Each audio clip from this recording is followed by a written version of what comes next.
Welcome you students once again in the second session of the human reproduction. So beta, today we going to discuss the female reproductive system.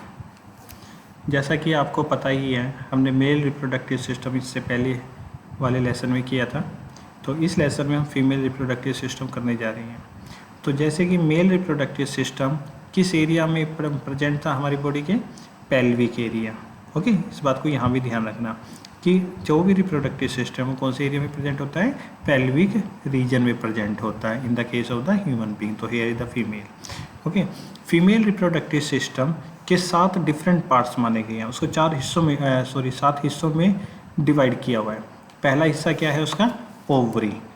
Ovary कितनी मिलेंगी यहाँ पे, ये 2 ovary रहेंगी। Clear है। दूसरा ये वाली tube, that is the oviduct tube, इसको ओविडक्ट बोलते हैं या फेलोपियन ट्यूब बोल देते हैं हम इसको थोड़ा सा याद रखना। ये हमारे परमानेंट मेथड भी हैं, permanent method to avoid the pregnancy. Clear. Third है हमारे पास यूट्रस, ये हमारे यूट्रस वाला पार्ट है, ये वाला पार्ट, राइट। फिर है हमारे पास सर्विक्स। सर्विक्स ये एक कैनाल बनाता है जो वेजाइना से टच करता है, ये वाला एरिया हमारा, ठीक है। और ये है हमारे पास वेजाइना, नीचे वाला पार्ट ये वेजाइना पार्ट रहेगा। इसके अलावा ये तो हमारा रिप्रोडक्टिव पार्ट है मेजर, लेकिन इसके साथ जुड़ी हुई दूसरी चीज़ें भी कुछ होती हैं जिसको एक्सटर्नल जेनिटेलिया बोला जाता है। उसको क्या बोला जाता है, एक्सटर्नल जेनिटेलिया। और उसके अंदर अगर हम बात करते हैं तो आपको एक्सटर्नल व्यू देखना चाहिए फीमेल बॉडी का। एक्सटर्नल बॉडी के अंदर अगर हम देखते हैं तो सबसे पहले पार्ट आता है हमारे पास mons pubis. That mons pubis का मतलब क्या है कि हेयर लाइक स्ट्रक्चर होता है, फैटी टिश्यू प्रेजेंट यहाँ पे होते हैं, तो इस एरिया को मॉन्स प्यूबिस बोला जाता है। ये एक्सटर्नल जेनिटेलिया का पार्ट है, राइट। दूसरा इसके बाद पार्ट आता है हमारे पास labia majora, the major part. ये एक तरह का स्किन फोल्ड होता है जो कि वेजाइना को आउटर साइड से कवर करके रखता है। ये वाला एरिया इसको ऐसे ये कवर करके रखता है, हो गया। Labour that is the majora area के बाद आता है माइनोरा, तो that is the labia minora. ये इसके अंदर का भी दूसरा स्किन फोल्ड है, उसके अंदर से ही और वेजाइना के ऊपर वाले हिस्से को ये नाम दिया जाता है। क्लियर है। इसके अलावा हमारे पास आएगा क्लिटोरिस। क्लिटोरिस को वैसे ध्यान रखिए, इसको हम बोलते हैं जैसे कि मेल के अंदर पेनिस होता है, ऐसे फीमेल के अंदर ये सूडो पेनिस है। ये क्या है, एक सूडो पेनिस है, एक स्किन होती है जो कि इसके ऊपर लटकी हुई नजर आती है। It is the sensation in nature, it is sensation in nature. उसके बाद हमारे पास आता है that's name as the hymen. Hyphen को एक झिल्ली बोलते हैं, एक लेयर होती है जो कि इसको कवर करके रखती है। हाइमन का ब्रेक डाउन होना एक नॉर्मल सी बात मानी जाती है। इसके हिसाब से हम किसी भी फीमेल की वर्जिनिटी को चेक नहीं कर सकते, क्योंकि ये हैवी एक्सरसाइज करने से, साइकिलिंग करने से, गेम खेलने से अक्सर ब्रेक हो जाती हैं। क्लियर। ये सारी चीज़ें क्या हैं हमारे पास, सारी चीज़ें ये क्या हैं, एक्सटर्नल जेनिटेलिया। इसके अलावा एक्सटर्नल जेनिटेलिया में हमारे पास आते हैं that's name as the mammary gland. Clear students. So ये सारे पार्ट्स हम इस स्ट्रक्चर में या इस सेशन में पढ़ेंगे। अब हम एक एक करके इस स्ट्रक्चर को डिटेल में पढ़ते हैं। सबसे पहले हम देखते हैं ओवरी। अगर हम ओवरी की बात करते हैं तो कितनी प्रेजेंट होती हैं फीमेल बॉडी में, 2 ओवरी मिलेंगी, ठीक है। ओवरी किसके साथ अटैच होगा, स्ट्रक्चर को दोबारा देखो। ओवरी किसके साथ अटैच है, इस वाले एरिया ये है लिगामेंट्स, ये वाला लिगामेंट्स बोलेंगे जहाँ से ऊपर से अटैच है। साइड में ये भी लिगामेंट्स है और ये फिम्बरी हैं, राइट। तो ओवरी जनरली लिगामेंट से जुड़ती हैं, ओवरी लिगामेंट्स, और ये ओविडक्ट लिगामेंट्स के साथ ये जुड़ती हैं। क्लियर। अगर हम ओवरी की बात करते हैं, जैसे कि हमने अभी स्ट्रक्चर में देखा, तो ये हमारा प्राइमरी सेक्स ऑर्गन है जो कि एब्डोमेन के नीचे पोजीशन पे पड़ा होता है। साइज इसका 2 से 4 सेंटीमीटर साइज का है। क्लियर। लिगामेंट से जुड़ा मिलेगा, आउटर लेयर एपिथेलियम मिलेगी। अगर हम इसको काट के देखें तो इसके 2 एरिया मिलेंगे आपको, 2 एरिया। एक ये एरिया है, ये सेंट्रल पार्ट को मान लो, इस एरिया को हम सेंट्रली बोलते हैं, ये होता है मेडुला। जबकि ये आउटर साइड का जो स्ट्रक्चर है इसके बाहर का और आउटर लेयर के अंदर का एरिया, इस एरिया को यानी इस एरिया को हम नाम देंगे कोर्टेक्स। क्लियर। कोर्टेक्स में सारे सेल पाए जाते हैं हमारे पास, मोस्टली सारे सेल कहाँ पाए जाएंगे, कोर्टेक्स एरिया के अंदर। क्लियर, ये हमारा ओवरी का डायग्राम है। हो गया क्लियर आपको? आगे चलें। दूसरा नाम आता है हमारे पास ट्यूब। तो ट्यूब का मतलब यहाँ पे फेलोपियन ट्यूब, या हम इसको ये कह दें ओविडक्ट, राइट। तो ओविडक्ट का बात है तो उसके पहले 3 हिस्से करते हैं हम। सबसे पहले निचला हिस्सा जो इनफुंडिबुला है, ये जैसे हमारी फिंगर लाइक स्ट्रक्चर होते हैं, ये वो वाला स्ट्रक्चर है। इनफुंडिबुला फिंगर लाइक होते हैं जो कि ओवरी को पकड़ने में काम आती है। ये ओवरी को यहाँ कैप्चर करती है, ये पकड़ के रखती है। ये एरिया धीरे धीरे ऊपर की साइड जा रहा है तो ये थोड़ा सा चौड़ा हो जाएगा इसके मुकाबले, इसकी विड्थ थोड़ी सी ज़्यादा होती है, इसको बोलते हैं हम एम्पुला। 2 पार्ट होगी। इसके ऊपर जाएंगे तो आगे थोड़ा सा डायलेशन सा मिलेगा, कई जगह से काफ़ी बारीक हो जाती है, बिल्कुल पतली सी हो जाएगी। इस एरिया का नाम क्या होगा, इस्थमस। ओके, तो 3 पार्ट हो गए हमारे पास, इस्थमस, एम्पुला और इनफुंडिबुलम। हो गया, तीनों को मिला के हम क्या नाम देंगे, ओविडक्ट और सेदा फेलोपियन ट्यूब। क्लियर हो गया तीनों पार्ट पे। एक बेटा इस चीज़ को बड़ा इंपॉर्टेंस देना, 1 मार्क्स का क्वेश्चन है और नीट एग्जाम में अक्सर पूछा जाता है कि ऐसी जगह बताइए, ऐसा पॉइंट बताइए जहाँ पे फर्टिलाइजेशन होती है। अब बच्चे का मोस्टली आंसर क्या होता है, वेजाइना में होती है। नहीं, बिल्कुल गलत है, ऐसा नहीं बोलना आपको। आप पार्टिकुलर अर्जुन की तरह सोचिए, आपका टारगेट क्या है, एक पार्टिकुलर पॉइंट। इस पॉइंट को हम बोलते हैं इस्थमस एम्पुला जंक्शन। ये ऐसा पार्ट होता है जहाँ पे एग आएगा इस साइड से, ओवरी से निकल के एग यहाँ से आ जाएगा, और स्पर्म मोटाइल नेचर होने के कारण इंसेमिनेशन होने के बाद स्पर्म यहाँ पे आएगा, तो इस पॉइंट पे आके ये फर्टिलाइजेशन होगा, राइट। और फर्टिलाइजेशन के बाद ही इम्प्लांटेशन हो पाएगी। और इम्प्लांटेशन कौन से पार्ट में होती है, एंडोमेट्रियम पार्ट पे। क्लियर हो गया बेटा? तो that is the oviduct, that is the oviduct part. Clear? तो ओविडक्ट के हमने 3 पार्ट पढ़े, इनफुंडिबुलम, फिंगर लाइक प्रोजेक्शन, एम्पुला और इस्थमस। क्लियर है स्टूडेंट्स? आगे चलिए आगे देखिए। उसके बाद आ गया यूट्रस। यूट्रस पार्ट की अगर हम बात करें तो ये यूट्रस पार्ट है हमारे पास। ये पियर शेप जैसे नाशपाती होती है उस तरह की शेप का स्ट्रक्चर पाया जाता है। इसके ऊपर देखिए ये पेल्विक है, पेल्विक एरिया, तो हमारे पास वैसे ही नाम से ये अटैचमेंट दिखाएगा, that is the pelvic wall ligaments. उसके साथ ये अटैच हो जाएगा। जैसे जैसे ये नीचे की साइड पे जा रहा है तो ये थोड़ा सा पतला होना शुरू हो जाएगा, ठीक है। तो यहाँ पे यूट्रस नीचे की साइड पे गया, जो क्या आ गया, सर्विक्स। सर्विक्स आगे कैनाल बना देगा, सर्विकल कैनाल बन जाएगी, जो कि पोर आउट होके किससे बाहर निकल जाएगा, वेजाइना पार्ट में। ओके, और वेजाइना पार्ट क्या है, कोपुलेशन में हेल्प होती है, कोपुलेशन यहाँ से होती है। इसके अलावा इसकी देखो ये मोटाई देखिए, एक तो ये कोयल लाइक स्ट्रक्चर है, ये सबसे इंपॉर्टेंट लेयर है अंदरली साइड से, that's name as the endometrium. Endometrium अंदर की लेयर होती है, और इसमें ब्लड वेसल बहुत सारे होते हैं, क्योंकि ब्लीडिंग फेज यहीं से स्टार्ट होता है, क्योंकि जब ये रप्चर होगी तो ही ब्लीडिंग होगी। क्लियर? इसके अंदर से प्रोटेक्शन होती है। ये मायो है। मायो का मतलब क्या होता है, जैसे हमने पढ़ा होगा मायोलॉजी। मायोलॉजी का मतलब है स्टडी ऑफ मसल्स। तो ये एक यूट्रस की ऐसी लेयर है जहाँ पे मसल्स प्रेजेंट होंगे, और ये बहुत ज़्यादा कॉन्ट्रैक्शन में हेल्प करते हैं। तो कॉन्ट्रैक्शन कब चाहिएगी, जब पार्ट्यूशन होता है, मतलब डिलीवरी होती है बच्चे की, तो उस टाइम यहाँ से हार्मोन रिलीज होता है। कौन सा हार्मोन होता है, ऑक्सीटोक्सिन। क्लियर? रिलैक्सिन। ये हार्मोन फिर रिलीज होती हैं ताकि कॉन्ट्रैक्शन हो पाए। और आउटर लेयर का नाम यहाँ पे क्या है, पेरीमेट्रियम। आउटर लेयर का नाम यहाँ पे क्या है, पेरीमेट्रियम। तो हमारे पास 3 मेम्ब्रेन होगी, पेरीमेट्रियम आउटर, मायोमेट्रियम और एंडोमेट्रियम। फोकस किस पे, 2 पे करना है, मायोमेट्रियम पे करना है आपको। यस, दूसरी लेयर कौन सी होगी आपकी, एंडोमेट्रियम, जो सबसे अंदरली साइड पे होगी। क्लियर? और तीसरी क्या होगी, पेरीमेट्रियम होगी। ठीक, अब फंक्शन पढ़िए आप, तीनों के फंक्शन मेजर क्या रहेंगे। तो मायोमेट्रियम को याद रखना, आपके पास सेक्स हार्मोन रिलीज होंगे, ऑक्सीटोक्सिन होगा और प्रोस्टाग्लैंडिन। नोट कर लेना बेटा, मायोमेट्रियम जो लेयर है वो 2 मेन हार्मोन को रिलीज करती है, एक होगा ऑक्सीटोक्सिन और दूसरा होगा प्रोस्टाग्लैंडिन। क्लियर? पेरीमेट्रियम क्या करेगी, ये कवरिंग है जो कि इस एरिया से इसको कवर करके रखती है। क्लियर? ओवरी पार्ट को छोड़ देना बस, बाकियों को ये कवर करती है।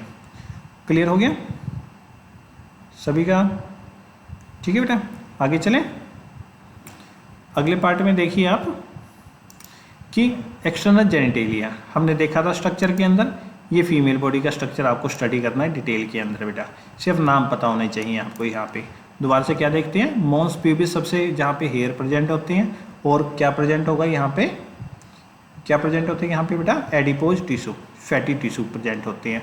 उसके बाद क्या होगा, लेबिया मेजोरा, ये पूरी एरिया में कवर होता है। ये स्किन लाइक फोल्ड होता है जो कि वेजाइना को कवर करके रखता है। क्लियर हो गया, that is the majora area. इसके नीचे क्या होगा, माइनोरा, दूसरा पार्ट क्या होता है, माइनोरा। ये भी स्किन फोल्ड होता है जो वेजाइना की ऊपर की कवरिंग को शो करता है।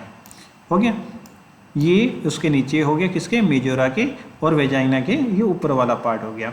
फिर आ गया क्लिटोरिस। क्लिटोरिस को हमने क्या बोला, ये जैसे मेल पेनिस होता है बिल्कुल वैसा ही होता है, तो इसको क्या बोलेंगे, सूडो पेनिस। इसको क्या बोलेंगे, सूडो पेनिस। इसको एक और याद रखना, होमोलोगस ऑर्गन भी है ये, फीमेल का होमोलोगस, उस जैसा। क्लियर हो गया, सभी को हो गया बेटा। आगे चलें आप, ये एक्सटर्नल जेनिटेलिया वाला पार्ट हो गया। इसके बाद आता है हमारे पास मेमरी ग्लैंड। मेमरी ग्लैंड की बात करते हैं तो ऐसा ग्लैंड है जो कि किस पोर्शन में प्रेजेंट होता है, जिसको ब्रेस्ट बोलते हैं, ठीक, वहाँ पे प्रेजेंट होगा। अगर हम स्ट्रक्चर की बात करते हैं तो स्ट्रक्चर में देखिए आप, ये ग्लैंडुलर टिश्यू से मिलके बना हुआ हिस्सा है सारा। दूसरा फैटी टिश्यू होता है, हीट होता है, यहाँ पे हीट भी बहुत ज़्यादा प्रोड्यूस होती है, एडिपोज टिश्यू बोल देते हैं, वो प्रेजेंट है। तो जो ये टिश्यू है हमारे पास, ये सेल फॉर्म करके क्या बनाएंगे, मेमरी लोब बनाएंगे। ये क्या बनाएंगे, सारे मेमरी लोब बनाएंगे। ये लोब के अंदर अगर देखते हैं तो एलोव्यूलस पाया जाता है। एलोव्यूलस एक ऐसा एरिया है जिसके सेंट्रल एरिया की बात करते हैं तो यहाँ पे मिल्क स्टोर होता है। यहाँ पे क्या स्टोर होता है, मिल्क स्टोर हो जाता है, ठीक है। तो इसमें से एक पाइप बाहर निकलती है, डक्ट के रूप में ये बाहर आ जाती है सारी ऐसे, ये डक्ट के रूप में बाहर आ जाती है, जिसका नाम क्या रखेंगे, मेमरी डक्ट रखा जाता है। आगे जाएगा तो ये स्वेलिंग सा पार्ट आ जाएगा, इसी डक्ट से आगे ये थोड़ा सा मोटा हो जाएगा और टेम्परेरी स्टोरेज रह जाती है। इस ओपन पार्ट को, स्वेलिंग पार्ट को क्या नाम देंगे हम, इसका नाम होगा एम्पुला। क्या नाम होगा बेटा, एम्पुला। एम्पुला बाद में सारी एम्पुला इकट्ठी होकर एक डक्ट बनाएंगी जिसका नाम क्या होगा, लेक्टिफिरस डक्ट। कौन सी डक्ट होगी, लेक्टिफिरस डक्ट, जो कि निप्पल के अंदर जाके ओपन हो जाती है। जैसे बच्चा इसको सक करता है तो यहाँ से क्या आएगा बाहर, मिल्क आता है। क्लियर। सो बेटा ये क्या हुआ हमारे पास, मेमरी ग्लैंड। दोबारा देखिए एक बार, देखिए सबसे पहले इसके दो टिश्यू कौन से होते हैं, ग्लैंडुलर टिश्यू और फैट होता है। क्लियर हो गया। उसके अंदर क्या पाए जाएंगे, काफ़ी सारी लोब्स पाई जाएंगी। लोब्स में क्या मिलता है अपने को, एलोविलाई मिलती हैं। एलोविलाई के अंदर क्या मिलता है अपने को, जो कि मिल्क को स्क्रीट करता है और उसको स्टोर करता है कुछ समय के लिए। उसके बाद वो किस में खुलेंगे, मेमरी ट्यूब्यूल्स के अंदर खुलेंगे, जिसको डक्ट बोलेंगे बाद में, ठीक है। डक्ट जहाँ पे थोड़ी सी चौड़ी हो जाएगी, थोड़ी सी मोटी हो जाएगी, तो वहाँ पे क्या बनेगा, एम्पुला बन जाएगा। और एम्पुला किस में खुल जाएगा, लेक्टिफिरस डक्ट में, जहाँ से बच्चा मिल्क को सक कर सकता है। क्लियर हो गया बेटा। आगे चलें।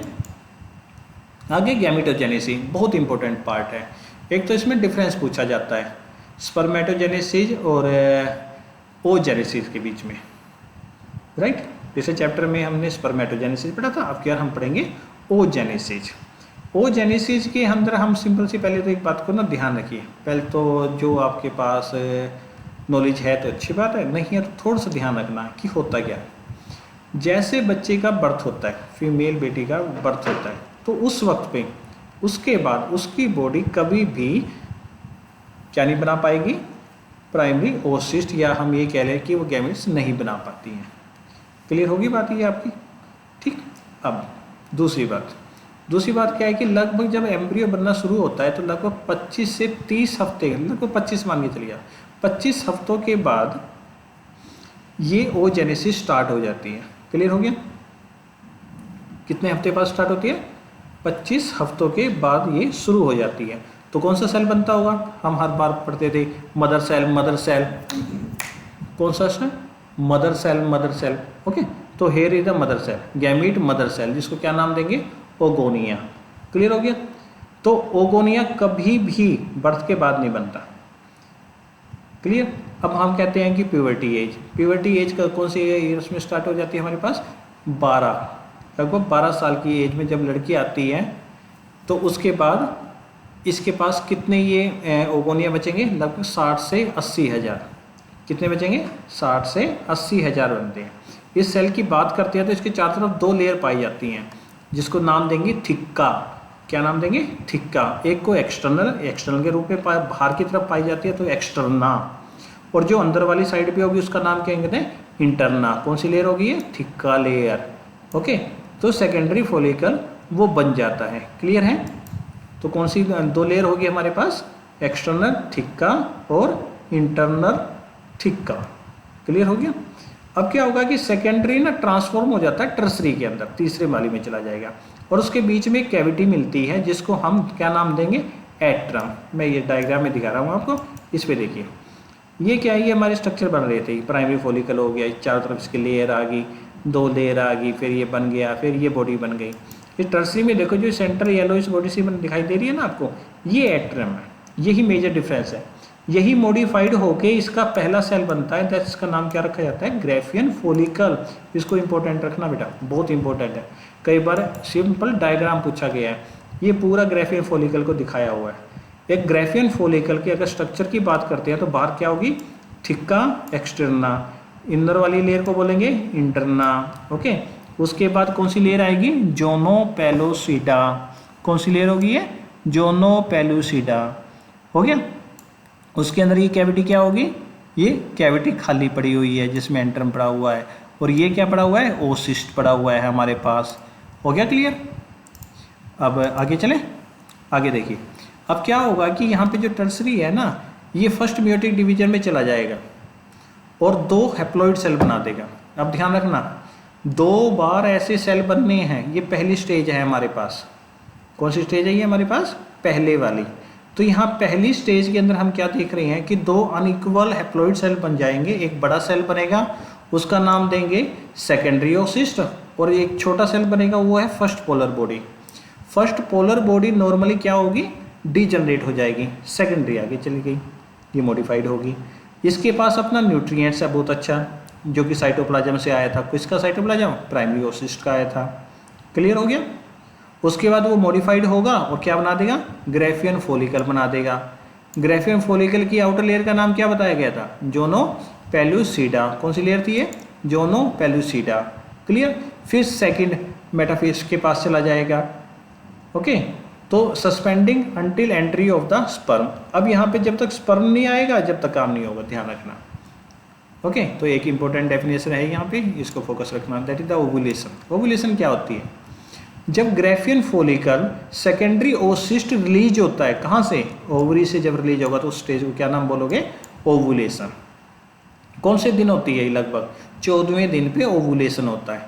अगर हम मेंस्ट्रुअल साइकिल की बात करेंगे ना, 1 से 13 दिन बॉडी मैच्योर होती है, ओवरी को मैच्योर होना होता है।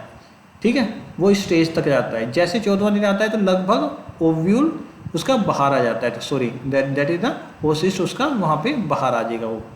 क्लियर? और कब होता है ये? जब on entry of the sperm into the secondary oocyte, जब स्पर्म की एंट्री स्टार्ट होती है। हो गया क्लियर? तो उस वक्त क्या होगा? इसमें दोबारा से 2 सेल बनेंगे, एक हैप्लॉइड ओवम बनेगा और दूसरा सेकंड पोलर बॉडी बनेगा। सेकंड पोलर बॉडी का क्या होगा? दोबारा से डीजनरेट हो जाएगा। ओके, और हैप्लॉइड क्या बन गया? ओवम बन गया। हो गया क्लियर सबको? बेटा ये डायग्राम और देखो एक बार। ये सबसे पहले हमने कहा माइटोसिस हुई तो ओगोनिया सेल थे। कब थे ये? एम्ब्रियो टाइम पे, before the birth of the baby. ठीक है, वो चेंज हो गए किसमें? प्राइमरी ओसिस्ट में। कौन सी एज है ये? छोटे बच्चे की एज है। माइटोसिस हो रही है तो 1 के 2 बन रही है, फिर हर सेल इक्वली डिवाइड होता रहता है। हो गया? जब उसकी प्यूबर्टी एज आई, यानी लगभग 12 साल के आसपास, 11-12 साल होते हैं ये, तो डिवीजन होनी शुरू होगी। तो क्या बना इसका? तो बना हमारे पास प्राइमरी ओसिस्ट, मॉडिफाइड होके क्या बना? सेकेंडरी। तो एक छोटी बॉडी बनी, वो क्या बनी? Polar body. दूसरी बार डिवीजन हुई सेकेंडरी ओसिस्ट के बाद, सेकेंडरी पोलर बॉडी, और दोनों का क्या होगा? डीजनरेट। और यहाँ क्या बच गया? ओवम बच गया हमारे पास, जो कि रिप्रोडक्शन में बाद में काम आएगा। हो गया क्लियर?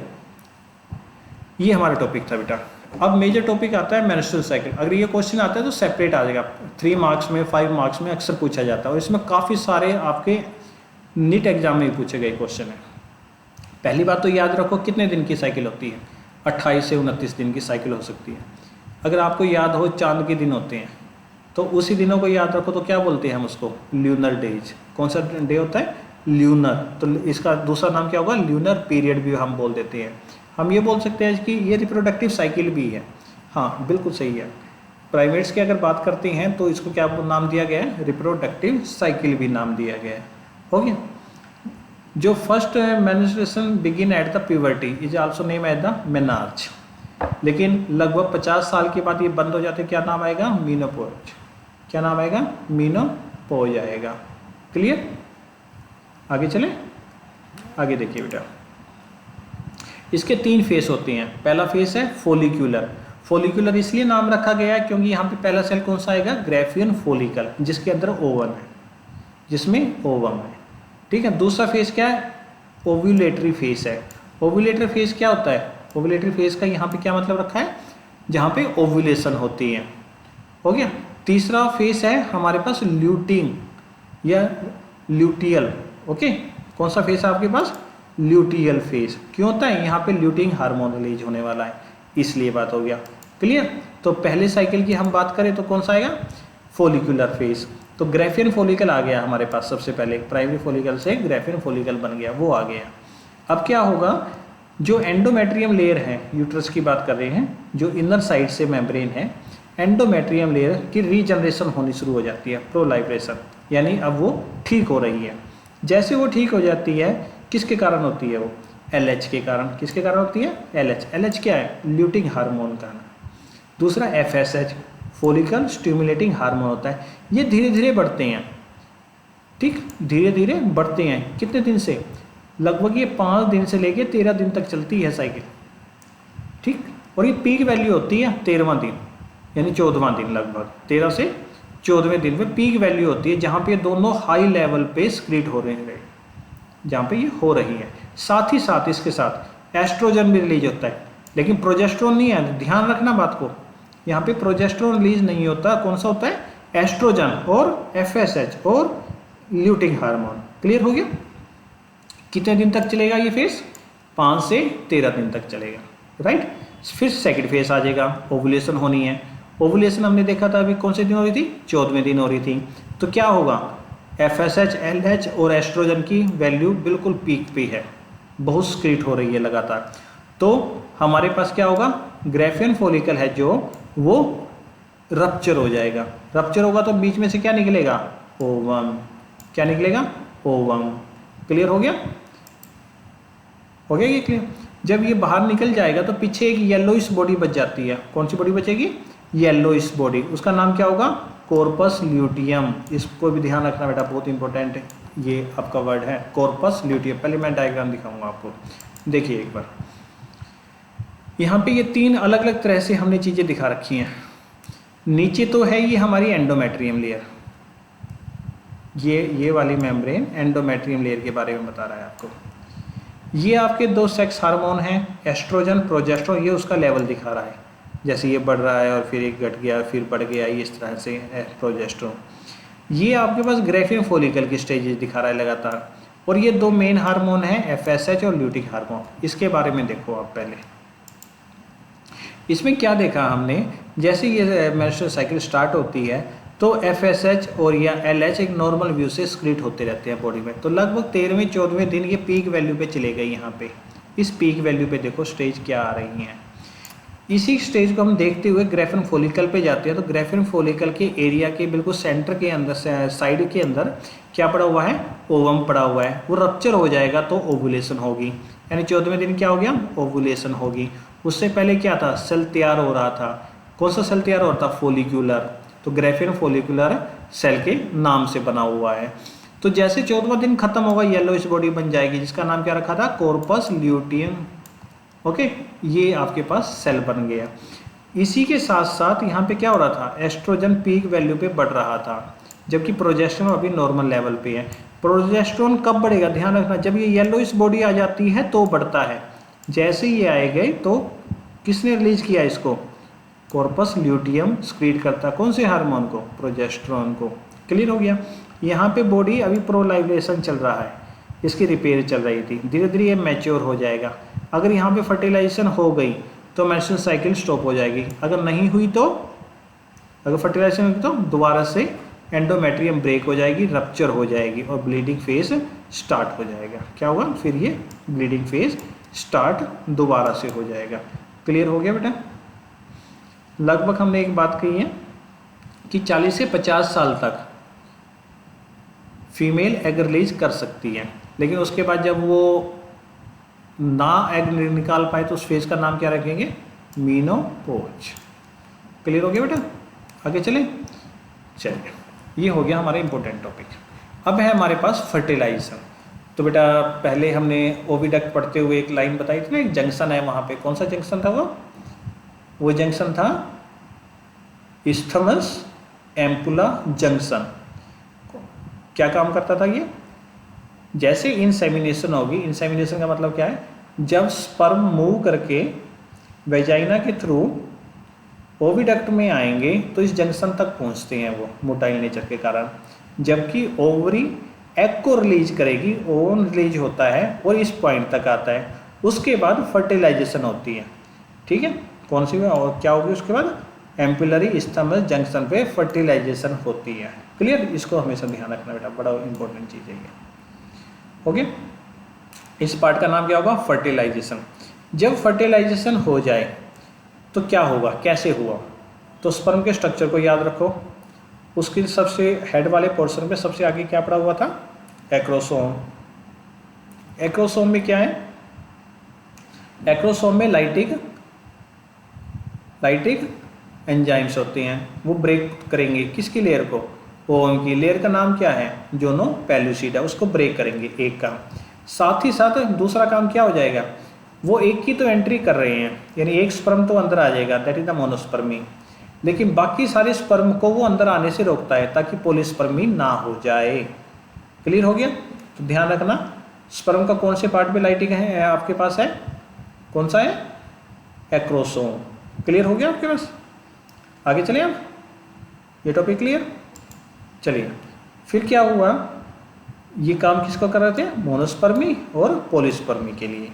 ठीक है, पॉलीस्पर्मी को रोकना है, मोनोस्पर्मी को आगे बढ़ाना है। तो जैसे ही स्पर्म अंदर आया तो उसके साथ अटैच हो गया और सेकेंड मियोटिक डिवीजन हो गई, तो सेकेंडरी ओसिस्ट बन गया, जहाँ पे हमने क्या किया? एक लार्ज ओवर निकल गया और सेकेंडरी पोलर बॉडी निकल गई। तो यहाँ पे क्या हो गया? फर्टिलाइजेशन हो गई और क्या बन गया हमारे पास? जाइगोट। क्या बन गया हमारे पास? जाइगोट। क्लियर है? इस डायग्राम को देखो एक बार, ये हमारे पास ओवम है। क्लियर? इस ओवम में क्या हुआ है? यहाँ पे ये बहुत सारे स्पर्म आए, एक स्पर्म के एक्रोसोम के कारण यहाँ वॉल को तोड़ दिया आपने। क्लियर? क्या हुआ? इसको आपने ब्रेक कर दिया, ब्रेक करा तो अंदर चला गया, तो फर्टिलाइजेशन होगी। ठीक है, जबकि दूसरे की एंट्री को उन्होंने रोक दिया। हो गया? क्या किया? उसने उसको रोक दिया। क्लियर? दोबारा से एक डायग्राम देखो बेटा, यहाँ पे आइए, ये ओवम है, ये स्पर्म आए, ये दोनों फ्यूज कर गए और फर्टिलाइजेशन हो गई। क्लियर हो गया? जब ये हुआ तो सेल दो में डिवाइड हो गए। इस सेल की डिवीजन बताऊंगा अभी आपको। ये सेल दो में डिवाइड हो गई, दो कितने में हुए? 4 में हो गए, 4 इरेगुलर हो गए। ये इरेगुलर स्टेज का क्या नाम दिया? मोरूला। क्या नाम दिया इसका? मोरूला, क्योंकि मलबरी की तरह है। शहतूत का पौधा देखा है ना आपने, उसका फ्रूट देखा है, तो मलबरी क्या होती है? ठीक है, ऐसे लटके हुए से पड़े होती हैं, बिल्कुल ऐसे मोरूला। फिर मोरूला का थोड़ा सा अरेंजमेंट थोड़ा सा इरेगुलर होना शुरू हो जाता है उसके बाद, तो ये नाम इसके बाद बना ब्लास्टुला। क्या नाम बना इसके बाद? ब्लास्टुला। पहले क्या बना? मोरूला, उसके बाद क्या बना? ब्लास्टुला। ब्लास्टुला जब बनता है तो बीच में एक लेयर आ जाती है जिसका नाम होता है ट्रोपोब्लास्ट। जैसे ही ट्रोपोब्लास्ट आएगी तो ये कैविटी बन जाएगी और इसका नाम हो जाएगा ब्लास्टोसिस्ट। क्या हो जाएगी? ब्लास्टोसिस्ट। और ये मेम्ब्रेन यहाँ पे नजर आएगी आपको, ट्रोपोब्लास्ट। ट्रोपोब्लास्ट का फंक्शन पढ़ना जरूर, बहुत इंपॉर्टेंट है ये। जब ये सेल होगा, ये दोबारा से दिखा रखा है यहाँ पे कि ओवरी ने ये ओवर रिलीज करा, उधर से स्पर्म आ गया, वेजाइना के थ्रू यहाँ पे स्पर्म आ गया और ये फर्टिलाइजेशन होगी। फर्टिलाइजेशन होने के बाद ये इम्प्लांटेशन एंडोमेट्रियम में होती हुई दिखाई दे रही है। ये देखिए, यहाँ पे ये एंडोमेट्रियम के अंदर जाके इन्वेड हो रहा है, ये अंदर की तरफ जा रहा है। क्लियर हो गया? तो हमने क्या देखा है कि सेल डिवाइड होना शुरू हो गया। इस सेल डिवीजन को क्या नाम देंगे हम? Cleavage, cell cleavage. बार बार ये डिवाइड होता है। कौन डिवाइड होता है? जाइगोट। इस पोजीशन को एम्ब्रियो के अंदर डेवलप होने की क्रिया को क्या नाम देंगे? क्लीवेज। हो गया? क्लीवेज कब स्टार्ट होती है? हमेशा फर्टिलाइजेशन के बाद होंगे। इसमें जो सेल बन रही है उसका नाम क्या है? हमने नाम बोला था ना अभी, मोरूला। मोरूला के बाद क्या नाम था? ब्लास्टुला। तो ब्लास्टुला मेन हो गया ना, ब्लास्टोसिस्ट पड़ा उसके बाद। वैसे तो गैस्ट्रुला भी आता है इसमें, सबसे लास्ट स्टेज पे क्या आएगा? गैस्ट्रुला। गैस्ट्रेसर पेड़ 9 महीने तक रहता है इसलिए गैस्ट्रुला। तो ये ब्लास्टुला के सेल का नाम क्या रखा? ब्लास्टोमियर। हो गया? जैसे आपके पास 8 से 16 सेल की स्टेज आती है तो उसको बोलेंगे मोरूला। मोरूला चेंज किस में होगा? ब्लास्टुला के अंदर। कब होगा? जब उसमें एक ट्रोपोब्लास्ट लेयर आएगी तो उसका नाम क्या चेंज हो जाएगा? ब्लास्टोसिस्ट हो जाएगा। क्लियर है बेटा? अब उसके सिस्ट बन गया जब वो, तो उसके अंदर काफ़ी सारे सेल पड़े हुए हैं जिसको हम इनर सेल मास करते हैं, जिसका क्या नाम है? इनर सेल मास का नाम देते हैं। हो गया? जो बाद में क्या बनेंगे? स्टेम सेल बनेंगे। क्या बनेंगे? ये स्टेम सेल बनेंगे। और स्टेम सेल के पास क्या है? किसी भी ऑर्गन बनाने की पावर होती है। आपको पता ना ये काला धंधा बहुत चलता है आजकल, ठीक है? वो स्टेम सेल के ऊपर मेडिकल के अंदर ये चीज़ें बहुत चलती हैं। क्लियर? अब ट्रोपोब्लास्ट मैंने आपको कहा था याद रखना। तो ट्रोपोब्लास्ट के अंदर क्या है? ट्रोपोब्लास्ट क्या करेगा? एंडोमेट्रियम के साथ जुड़ के प्लेसेंटा बनाएगा। प्लेसेंटा 2 तरह का होता है, ठीक है? तो एक ट्रोपोब्लास्ट बना रहा है और एक एंडोमेट्रियम की साइड से बना हुआ है, बनाएगा। ठीक है? अब ये क्या है कि अंदर सेल मॉडिफाइड किस में होगा? एम्ब्रियो में। ठीक है? लगातार डिवीजन होती जाएगी। जैसे ब्लास्टोसिस्ट आएगा embedded in the uterine endometrium to form the or their name as the implantation।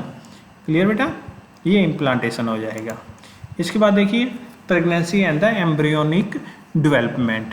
जैसे इम्प्लांटेशन होगा तो जो फिंगर लाइक प्रोजेक्शन है ट्रोपोब्लास्ट पे, उस पर उंगलियां सी बाहर आ जाती हैं। ठीक है? उसका नाम क्या है? That's name as the chorionic villi. That's name as the chorionic villi. Okay? इसके पास क्या होंगे? 2 हिस्से होंगे। एक होगा यूटेराइन टिश्यू, दूसरी तरफ होगा मैटरनल का, एंडोमेट्रियम वाली लेयर का। ठीक है? उसका नाम है मैटरनल ब्लड्स। ओके? दोनों इकट्ठे जुड़ के क्या बनाएंगे? ये एक कोरियोनिक विलाई और प्लेसेंटा बनाते हैं। ठीक है? अगला बहुत इंपॉर्टेंट टॉपिक है, बोर्ड एग्जाम के लिए स्पेशली हमेशा फंक्शन पूछे जाते हैं प्लेसेंटा। तो प्लेसेंटा सबसे पहली बात तो एक बैरियर है। किसके बीच में? माँ और बच्चे के बीच का बैरियर है। एक माँ जो भी खाएगी वो ट्रांसफ़र किस पे करती है? बच्चे पे। किसके थ्रू? प्लेसेंटा के थ्रू। अब वो सांस लेगा, ब्रीथ करेगा। ब्रीथ करने के लिए गैसियस एक्सचेंज कहाँ से होगा? प्लेसेंटा से होगा। रहेगा ध्यान? अब बच्चा एक्सक्रीट भी तो करेगा। एक्सक्रीट क्या करेगा? कार्बन डाइऑक्साइड करनी है, एक्सचेंज होगा ना गैसेस का। साथ में वेस्ट मटेरियल निकलेगा। कहाँ से निकलेगा? प्लेसेंटा के थ्रू। ध्यान रखना प्लेसेंटा अल्कोहल को नहीं रोक पाता।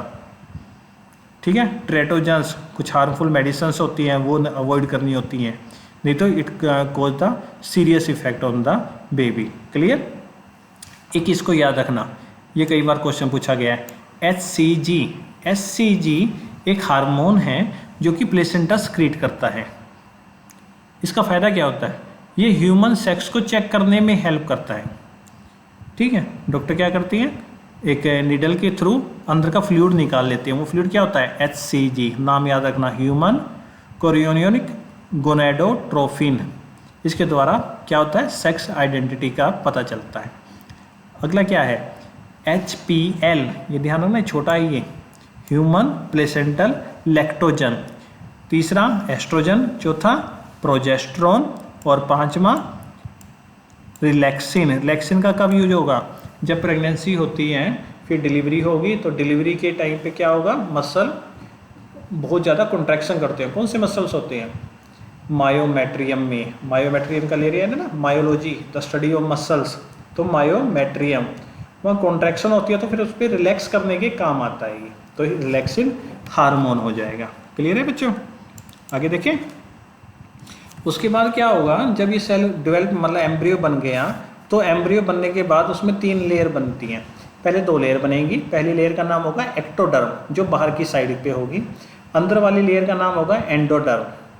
इन दोनों के बीच में एक लेयर और बन जाती है जिसका नाम रखा जाएगा मेसोडर्म। क्लियर? कौन सी लेयर बताइए आपको? एक्टोडर्म बाहर, अंदर कौन सी? एंडोडर्म, और दोनों के बीच में मेसोडर्म लेयर। इसको हम एक टॉपिक से बोलते हैं फेट ऑफ मेम्ब्रेन, यानी यही मेम्ब्रेन है जो किसी भी ऑर्गन के कुछ भी पार्ट बना सकती हैं।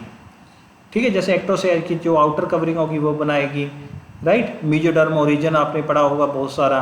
ठीक है, तो अलग अलग ऑर्गन की अलग अलग चीज़ें इन मेम्ब्रेन के द्वारा ही बनती है। तो क्या नाम बताया मैंने इसका आपको? फेट ऑफ मेम्ब्रेन, याद रखना टॉपिक को। ठीक है, और हमने बताया था कि इनर सेल मास है वो क्या मॉडिफाइड होकर बनती है? Stem cell. ठीक है, और स्टेम सेल क्या बनाते हैं? कोई भी सेल, टिश्यू, ऑर्गन ये बना सकते हैं। क्लियर? तो ऑर्गन बनाने की क्रिया को क्या नाम देंगे? प्रोसेस का क्या नाम होगा? Organogenesis. The formation of the different organ is organogenesis. ये ब्रीफ कर रहा हूँ आपको। ह्यूमन प्रेगनेंसी का पीरियड कितना होता है? 9 मंथ का। कितने डेज का होता है? 280 डेज का। क्लियर है? पहले मंथ के बाद बॉडी का कौन सा ऑर्गन दिखाई देता है? अगर अल्ट्रासाउंड किया जाए तो कौन सा ऑर्गन है? मतलब बीट सुनाई देती है अपने को, हार्ट बीट। क्लियर है? दूसरे मंथ में क्या होता है? उसके हाथ पैर, लिम्स नजर आती हैं। क्लियर? तीसरे यानी फर्स्ट ट्राइमेस्टर, इसको भी ध्यान रखना, ट्राइमेस्टर को भी। ठीक, क्वेश्चन पूछा जाएगा ट्राइमेस्टर के नाम से ही पूछा जाएगा, तीसरा महीना कोई नहीं पूछेगा। इसमें क्या होता है? लिम्स अच्छी तरह डेवलप हो जाती हैं, एक्सटर्नल जेनिटेलिया भी डेवलप हो जाती हैं। क्लियर हो गया? 5वें महीने के बाद बच्चे के हेयर्स अच्छी तरह ऑब्जर्व किए जा सकते हैं। लगभग 6 महीने के बाद यानी सेकंड ट्राइमेस्टर आता है तो बॉडी पूरी तरह से हेयर से कवर्ड होगी, आई लिड सेपरेट नजर आएगी, आई लैसेस नजर आनी शुरू हो जाती हैं। क्लियर हो गया? 9 महीने के बाद बच्चा पूरी तरह से डेवलप होता है और रेडी फॉर द डिलीवरी। उसके बाद डिलीवरी होने के चांसेज आ जाते हैं। राइट बेटा? क्लियर है? अब क्या होगा, जैसे कि हमने बताया था कि 3 सेल के नाम बताए थे अभी आपको। पहला सेल बना था मोरूला, दूसरा सेल क्या बना था आपका? बोलो शाबाश। दूसरा सेल कौन सा बना था? ब्लास्टुला। तीसरा नहीं बताया था वहाँ, वैसे बताया था, हिंट दिया था, गैस्ट्रुला। तो उस पीरियड का नाम क्या था? Gestation period. 9 मंथ के पीरियड को क्या बोलते हैं? Gestation period. ये गैस्ट्रेशन पीरियड यहाँ पे आ गया, that's name as the gestation period 9 month का। हो गया? अब क्या है कि बच्चा बाहर आएगा तो डिलीवरी बोल दी हमने, लेबर बोल दिया, लेबर पीरियड होता है। इसका सही नाम क्या होता है? That's name as the parturition. Clear? अब ये क्या होगा? क्योंकि हमने कहा था कि कॉन्ट्रैक्शन होगी मसल्स की, कौन सी लेयर के द्वारा थी? मायोमेट्रियम। मसल यहाँ पे प्रेजेंट होंगे, इसके द्वारा एक रिफ्लेक्स एक्शन आता है प्लेसेंटा के थ्रू। कौन सा एक्शन होता है? Fetal ejection reflex. जैसे ये आएगा तो पिट्यूटरी ग्लैंड, मास्टर ग्लैंड कौन सा हार्मोन क्रिएट करती है? ऑक्सीटोसिन। तो ये कॉन्ट्रैक्शन करेगा। क्या करेगा? ये कॉन्ट्रैक्शन होगा मसल्स का। जैसे जैसे कॉन्ट्रैक्शन बढ़ना शुरू करेगा एंडोमेट्रियम लेयर को लेके, तो क्या करेगा? It lead to explosion of the baby from outside, from inside to the outside. That mean uterus बाहर आ जाएगा। और ये प्लेसेंटा अम्बेलिकल कोड से जुड़ा होता है, ये ध्यान रखना। किससे जुड़ा होता है? अम्बेलिकल कोड से। क्लियर हो गया बेटा? लास्ट टॉपिक है अपना लैक्टेशन। तो लैक्टेशन किसके थ्रू होगा? मेमरी ग्लैंड के थ्रू होगा। क्लियर? मेमरी ग्लैंड किससे मिलके बने हुए थे? That's where the adipose tissue से मिलके बने हुए थे। क्लियर? वहाँ पे क्या था? It produce the milk at the end of the pregnancy. हो गया? उस पीरियड का नाम क्या रखेंगे? Lactation period. पहले 3 दिन का मिल्क बहुत इंपॉर्टेंट होता है, बच्चे को जरूर पिलाना चाहिए, क्योंकि उस वक्त उसमें क्या होती हैं? एंटीबॉडीज होती हैं। क्या होती हैं? एंटीबॉडीज होती हैं। क्योंकि जो छोटा बेबी है वो कुछ बाहर से तो खा नहीं पाएगा, तो खा नहीं पाएगा तो क्या होगा? उसकी बॉडी की इम्यूनिटी कैसे आएगी? उसका फूड कहाँ से आएगा? तो that's name as the colostrum. क्या नाम लिखा है इसका? Colostrum. Okay, that is the milk is very important for the new baby. It increase the immunity, it increase the immunity. Clear बेटा? So that's our chapter is over. Okay, so if you have any doubt related to any topic of the +2 biology or the +1 biology, okay, so you will ask the directly question by drop the one message on the WhatsApp number. My WhatsApp number is the 96712 00638. You also drop the message on my email ID. My email ID is Anil ANIL Kumar KUMAR Ghangas GHANGUS @gmail.com. So please like, share or subscribe the video. Right, beta? So thank you very much. Thank you for watching the video.